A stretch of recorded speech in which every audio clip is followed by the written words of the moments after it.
You're listening to The Brown Couch Show, a podcast that inspires, challenges, and keeps it real. This is where we unpack the raw, the gritty, and everything in between. No fluff, just real talk about real life. I'm Brandon Andrew. Most people just call me B. As someone who has walked through addiction, battled demons, and came out on the other side with a story worth sharing, I'm here now to reach those who feel unseen, unheard, or unsure of their place in this world. This podcast is all about helping you become unapologetically you, to inspire you to dig deep, grow your self-worth, and realize that even in the messiest chapters of your life can lead to the most powerful stories of all time. Sit back, relax, and enjoy The Brown Couch Show. What is up, you beautiful, broken, trying your best motherfuckers? It's your host B, and welcome back to the second ever episode of the Brown Couch Podcast. I am your host, Brandon Andrew, but most people call me B. Today we're going to talk about kind of why the hell I named this podcast after a piece of furniture. Spoiler alert, it's not just about a couch. It is more symbolic to the content that I'm going to kind of be putting out. And you guys will kind of get a better understanding of that as these podcasts progress. And you get to know me a little better and the story I'm trying to tell. So without further ado, here we go. Here is the Brown Couch Podcast. Okay, so let's rewind a little bit and kind of focus on the tail end of my addiction journey. Most of you guys know that I fought addiction with alcohol and drugs for about 10 plus years. And was unfortunately diagnosed with cirrhosis of the liver at age of 29. But I am actually currently 3 plus years sober. I do peer support as a job in Columbus, Ohio. And I'm kind of using this podcast to reach a more broader audience because I know this is kind of what I want to do with the rest of my life. So like I said, we're going to kind of just focus on the tail end of my addiction in this episode to kind of save the backstory for the multiple episodes that we're going to have down the road. The tail end of my addiction journey was not fun. I was living up in Cleveland and I lived in a 1-bedroom apartment. All I had to my name was a futon, a laptop with a couple episodes of some TV shows I really like Rick and Morty, Family Guy, South Park, you know, the funny Johns that make you laugh when you need it. I had a couple movies on there. One of my all-time favorites, Spaceballs. I'll never forget my grandma getting me into those old, just dry, goofy, goober humor. And she really kind of developed my love for movies, and we'll also talk about that a little later on in the story too. But yeah, the tail end, like I said, I was living in a 1-bedroom apartment, and it was just brutal. I was in this routine where I would drink until I was pissed drunk so that I could fall asleep. And I would only sleep for like 4 or 5 hours because my body just slept so hard because I was so drunk for those couple hours. And when I wake up, I would feel absolutely miserable. So much so that the only thing that helped was just to go to the fridge and see if I had another beer or hopefully a couple shots left to get me into where I could go to the corner store and grab some more. I ended up quitting my job up there, and like I said, I was scrounging for alcohol in the most grittiest and dirtiest and embarrassing ways unimaginable. I'll never forget a time I had a bike up there, and that was my only kind of mode of transportation.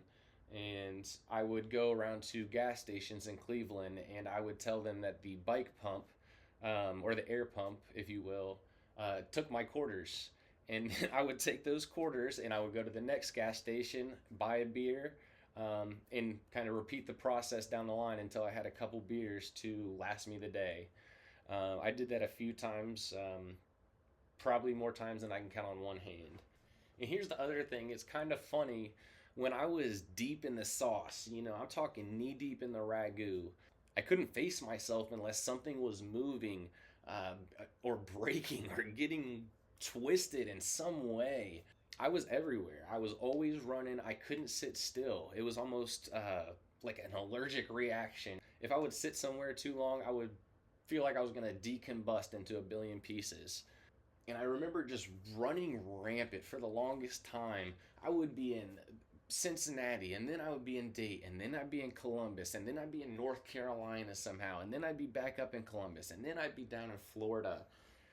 I don't know how I managed to live this life and keep up with it and afford drinking at the same time. And I think that was more towards the beginning of my journey, so that once I kind of finally had a seat, in retrospect of things, when I finally had that seat on the couch, I kind of fell in love. So that kind of paints a picture to where I was at the tail end of my addiction, before moving back to Columbus. And the symbolism behind all that is I really spent a lot of time sitting on that couch, and that is just one of many times I kind of remember in my life that a couch was special to me in a way. And I think throughout these next couple episodes, I'll help you guys build a little better understanding of the symbolism behind the couch. And it's not just linear. And I don't plan on having a linear show, because addiction and recovery is not linear. It is the most non-linear thing that a human can forego or deal with. And the audience I'm trying to reach is honestly a lot larger than I think you guys that are watching this know. It's friends, it's family, it's co-workers, it's teachers, it's bus drivers, it's taxi drivers, it's the lady at the Kroger counter at the customer service desk. Everybody has some form of couch in their life. The couch is where we tell some of the most deep, dark secrets. It's where we cry. It's where we laugh. It's where we watch our favorite shows and movies. It's where we catch a great nap with the back door open. So many things revolve around the couch, and I think everyone has a story that they could tell about some point in their life that a couch had some sort of symbolic meaning to them. And so that's what I wanted to do. I wanted to create a space that people feel comfortable to talk. And what better place to do that than in the living room, or on the couch, just talking with your friends or family. And I'm not sugarcoating anything, because there's a lot of bad things that can be symbolized with the couch. Being on the run, couch surfing from friend's place to friend's place. You get kicked out by your girlfriend or boyfriend and you're sleeping on the couch. Times that people sit and isolate, like I was, just sitting on the couch having all that time for thought. There's times that you just want to sink in and kind of vanish into non-existence. And for some people, that is addicting in itself. So this show, it's not just me staying in one place. It's me inviting you guys in to sit down, to stop the running, to say the shit you've been holding on to, to hear the stories you thought no one else would want to hear. I kind of want to provide that space, because I can almost guarantee you that someone else out there has felt the exact same way. And look, I did not make this podcast or this show, whatever you want to call it, to be some kind of recovery addiction influencer guru. Okay, that is not the principle behind this. I'm here to keep it real. I'm here to keep it a buck with you. I don't have a crystal ball, and I'm not going to feed you words of affirmation. I'm here to talk with you guys about the stuff that makes people flinch. And if anything in this episode hit you any sort of way in your gut, or reminds you of your own story, your own mess, your own comeback, I genuinely would love to hear about it. I'd really like to tell stories here. I'd like to have people on. I'd like to do interviews. All of the above. I kind of want to get everybody's take, whether they're an addict or not, and kind of get their concept and their idea of what recovery is and what addiction really looks like. If you have a story, I want to hear it. If you have a scar, I want to see it. We're here to build each other up, and we do not gatekeep healing here. That's the couch. It's seen a lot. It's not perfect, it's not polished, but it's better and it's more honest. And if that couch could talk, I hope it would say, like, damn, I've seen some shit, but I've also seen some change. And that's about going to wrap it up for the second ever episode of The Brown Couch. But we're just getting started, trust me. I am so excited to have you guys on this journey with me. And there's room on this couch for all of you. If you haven't already, I would love it if you guys could leave me a like, drop a comment and a subscribe to try to grow this community of many like-minded people as we can. Be real, be loud, and be uncomfortable. And until then, I will see you guys next time on the Brown Couch.